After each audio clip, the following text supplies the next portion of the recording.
Alors, quel intérêt ai-je à suivre le Christ et à être son disciple? Eh bien, c'est la conclusion de ces 5 méditations sur l'intérêt que j'ai à suivre Jésus-Christ. Et cette raison nous est donnée, et c'est ma conclusion, cette raison nous est donnée dans Matthieu 80. Suivez-moi et je vous ferai pécheurs d'hommes. C'est la 3e grâce, le plan que Jésus a pour ses disciples. Mais Jésus te promet que si tu le suis, c'est lui qui fera de toi un pécheur d'hommes. C'est lui qui le fera. C'est lui qui te transformera.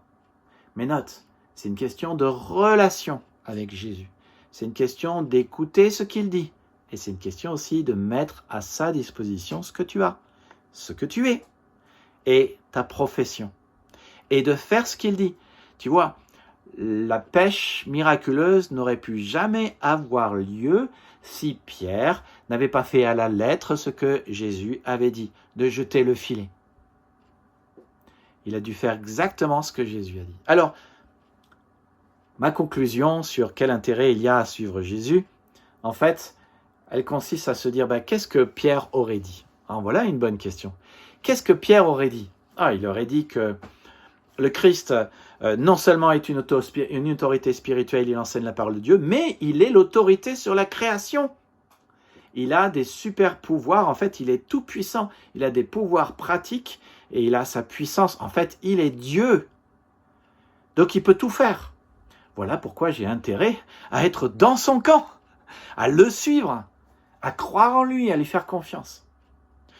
Deuxième raison, il dit, je travaillais toute la nuit, j'étais crevé, ma vie n'avait pas de sens ce matin-là, et pourtant, Jésus est passé, et ce que moi j'ai pas pu faire en plusieurs heures, lui, il l'a fait en quelques minutes.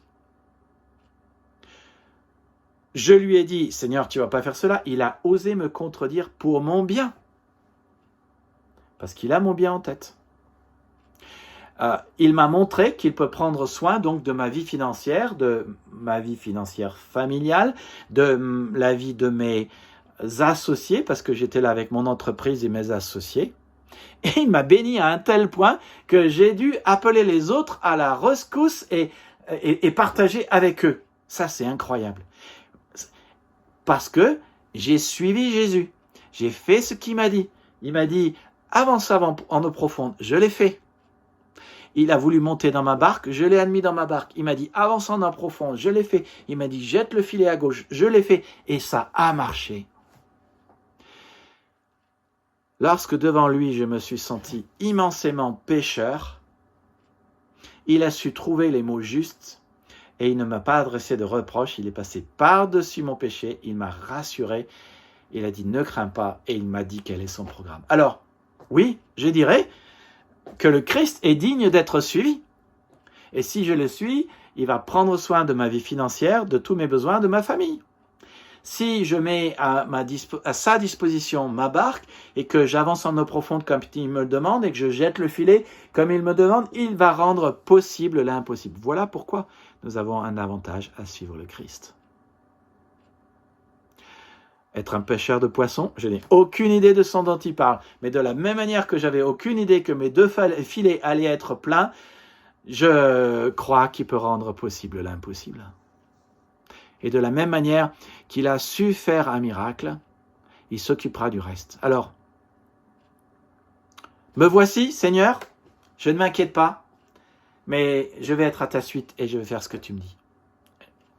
Juste une question pour conclure. Et toi, que dirais-tu? Ce que le Christ a fait avec Pierre dans la pêche miraculeuse, il peut le faire avec toi. Qu'as-tu besoin de mettre à la disposition de Jésus pour qu'il te bénisse à un tel point? Pour que tu sois obligé d'appeler les autres à l'aide et obligé de partager avec les autres. Peut-être que la première chose à laquelle tu as besoin d'obéir, c'est quand Jésus dit « suis-moi », de te mettre à le suivre tout simplement. Aujourd'hui, le Christ se constitue toujours un groupe de disciples et il lui dit « suis-moi, sois l'un de mes disciples ». Alors, voudrais-tu le suivre? Je l'espère.